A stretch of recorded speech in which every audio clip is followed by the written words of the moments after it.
It's our second day here sa Korea, and yun nga, pagbaba natin sa hotel, nasaktuhan naman na biglang bumuhos yung ulan. So, ayun, medyo change tayo ng itinerary, and mall siguro or museum. Yun na lang yung mga pupuntahan natin today. Itong part pala ng museum is tinatawag na Exhibition of Large Military Equipment Room. Ayan, naka-display itong mga tangke and jets na ginamit sa Korean War noong 1950. Yung nag-start na i-invade ng North Korea yung South Korea. So ayan, kung interested po kayo sa history or gusto nyong makakita sa malapitan ng mga ganitong armored vehicles and aircrafts, maganda rin siyang i-visit. Lalo na free admission pa, at saka open din pala siya sa kids. And ang dami pa niyang iba't ibang exhibition rooms. Yun nga lang, close siya every Monday.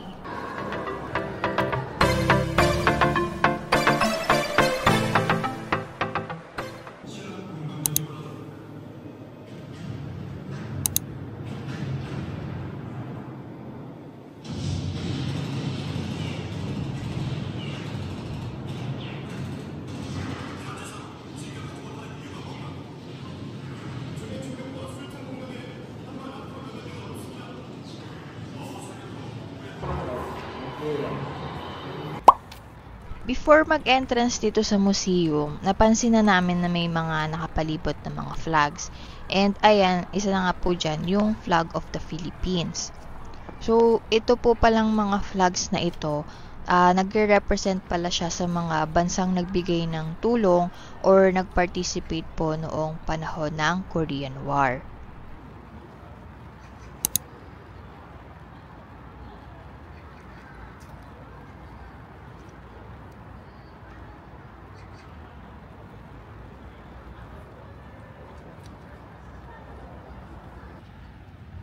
Ito yung labas. Sobrang lamig. Umuulan kasi. May isda. May isda pala? Ito yun eh. Ito ba yan? Ito yun. Parang hito. Hindi. Iba yung ano. Kasing laki lang. Maganda sana dito umupo kung ano eh. Tambay lang sa baba kung hindi umuulan eh. Sinisipon na ako. Ang lamig.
Tapat lang pala ng COEX Mall itong Bugunsa Temple.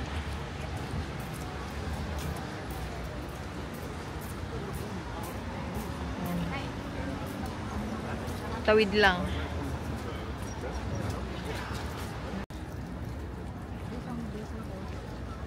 Mag-alas 7 na ng gabi ngayon.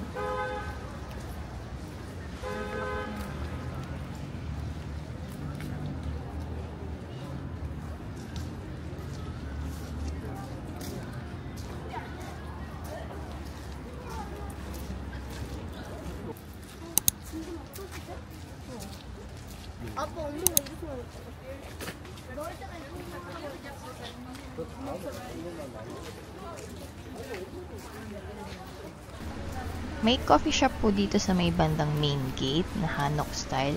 So, kung gusto nyo pong mag-coffee, lalo na kapag ganitong malamig yung panahon. And also, ayan, dito na lang po kami sa may harapan bumalik kasi doon po sa may bandang taas, marami na pong nagpipray doon. So, baka maka-istorbo lang at saka medyo madilim na rin po. So, baka kung saan pa po kami mapunta. Kaya, dito na lang po mag picture-picture. So, nandito tayo guys sa Go To Mall and isa to sa mga recommended na puntahan kapag gusto nyo pong bumili ng mga murang damit. Actually, nandito na kami kahapon, nagtingin-tingin kami. So, ngayon, kaya lang kami nandito kasi pag magta-transfer ng train pa uwi, nadadaanan talaga namin. So, ayan, dun sa may bandang dulo kasi nito, may food stores or stalls. So, doon na lang kami magdi-dinner ngayon. Pero, anyways, yung mga damit nga dito, usually, yung pinakamura is 5,000 Korean won. So, mga ano lang siya eh. Actually, mga t-shirt lang siya. Kapag ka medyo maganda yung design or yung tela o kaya yung kakaiba siya. So, mostly, nasa 15,000 Korean won yung presyohan dito.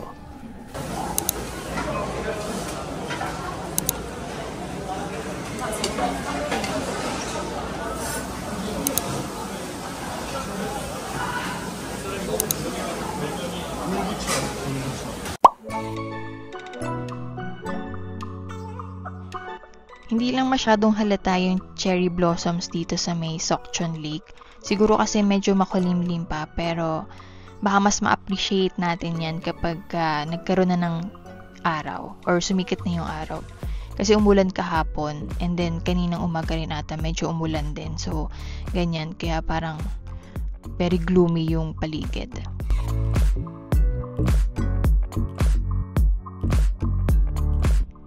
Ikot-ikot lang muna tayo dito around Sokchon Lake and hanap na tayo ng spot for photo ops natin.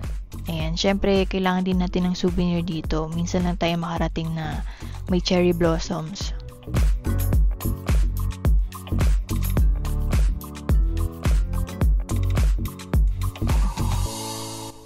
Malapit pala itong Sokchon Lake sa Lotte World and also yung binabaan namin na station is Jamsil Station. Tapos, lakad lang. Naver map lang kayo papunta dito sa Sokchon Lake.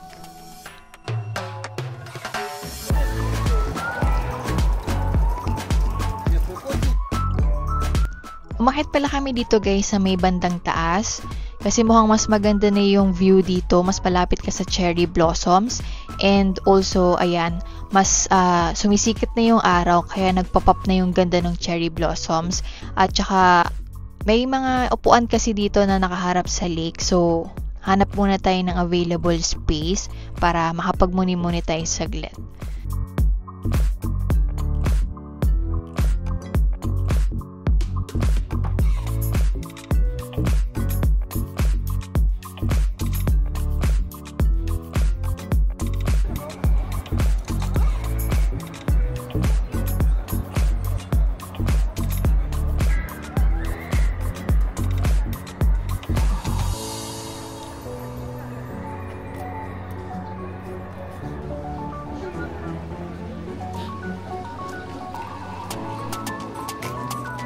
Maganda na rin pala dito guys sa baba maglakad-lakad.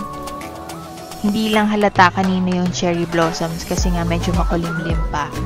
Pero since ayan naaarawan na yung cherry blossoms, mas lalong kitang-kita yung ganda niya.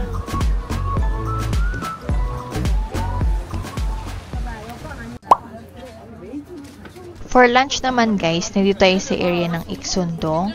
Meron dito na pot rice na resto. So, na-feature na nga rin to sa TV. Kaya, itry natin. Sa front door pala nila, need mag-log ng name and then tatawagin ka na lang nila if available na yung seat mo.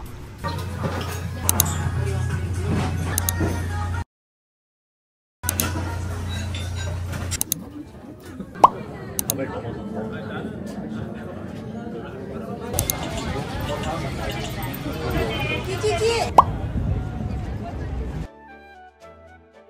me, recommended kong one of the must-visit places itong Seoul Forest, especially kapag ganitong spring. Kasi tignan nyo naman kapag surrounded ka ng cherry blossoms, kahit mag-chill ka lang, picnic lang, iba yung vibe. Kahit ang daming tao, hindi kayo nagkakasiksikan, and may mga events for kids, may food trucks, may pwede ka rin mapanood, may mga performances dito. And yun, kahit nakaupo ka lang sa bench or picnic, parang ang saya na rin sa pakiramdam.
Kapag weekends pala, ganito kahaba yung pila ng cable car. So, take note nyo na lang po yun.